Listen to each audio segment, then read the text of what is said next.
Now, here's something I want you to think about. Your resume might get you in the room, but your words are what keeps you there. And that's what today's video is all about. Communicating the you that your resume simply can't capture. Whether you're preparing for an interview, a performance review, or simply want to improve how you communicate your professional value, this video will give you actionable strategies to make your words work as hard as your resume does. Section 1. Resumes show facts, not feelings. Let's be honest.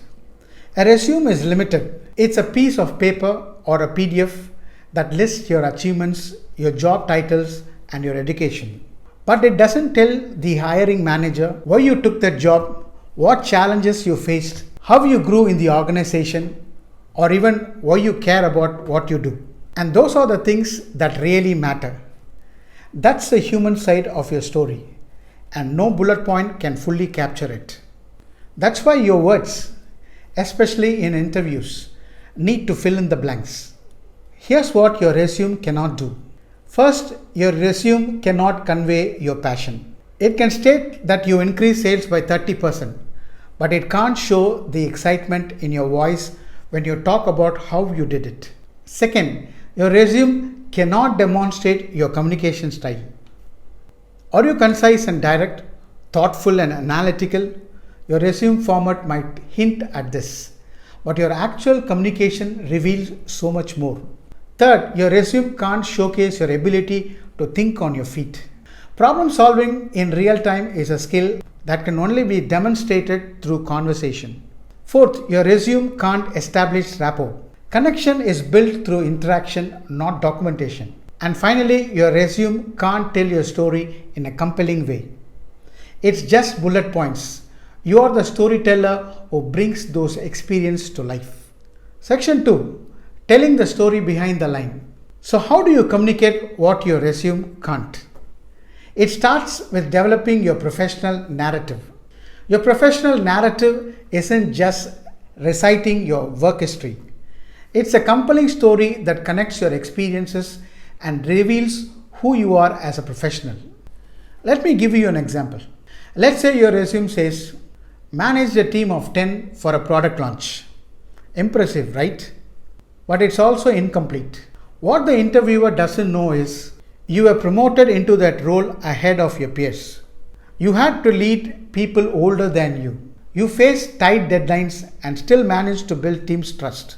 Now that's the story worth telling. And when you speak about it, don't just repeat the resume. Add the emotion, the challenge, and the growth. Try saying, when I first took on that role, I felt the pressure. I had to earn my team's trust quickly. What helped was setting up one-on-ones, understanding the strengths, and being transparent about my learning curves. That changed everything. See the difference. Section 3. Your words create connection. People don't hire resumes, they hire people. And people connect through stories, energy, and authenticity, all of which come through your words. So even when you are asked a typical interview questions like, tell me about yourself, don't just walk through your resume again.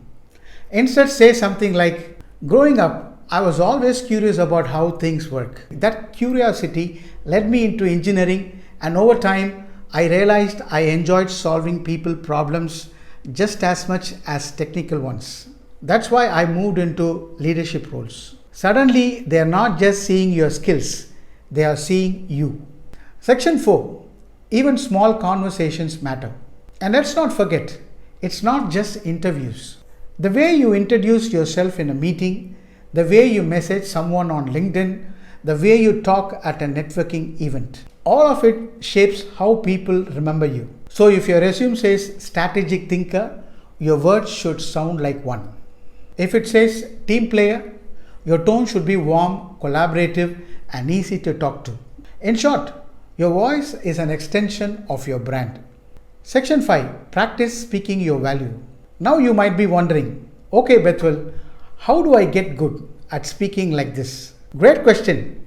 And the answer is simple. Practice. Start by writing down the stories behind your top resume bullets.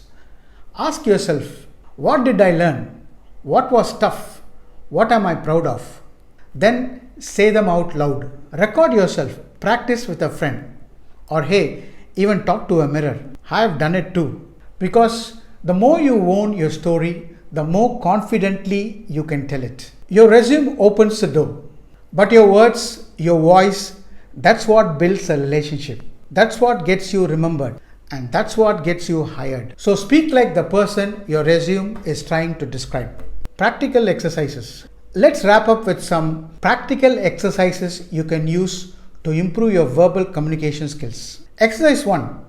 The 30-second elevator pitch. Craft a 30-second introduction that captures your professional identity, key strengths, and what makes you unique.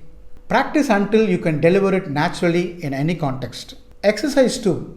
The achievement journal. Keep a weekly record of your accomplishments, focusing on your specific role and the impact of your actions. This builds your ability to articulate contributions clearly.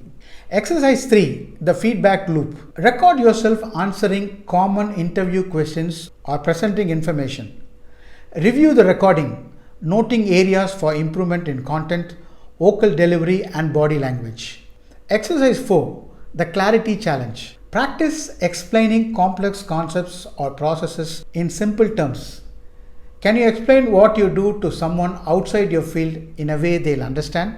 Exercise 5. The storytelling practice. Transform one bullet point from your resume into a compelling 60-second story that illustrates not just what you did, but how you did it and why it mattered. Commit to practicing these exercises regularly. Communication is a skill like any other. It improves with deliberate practice and feedback.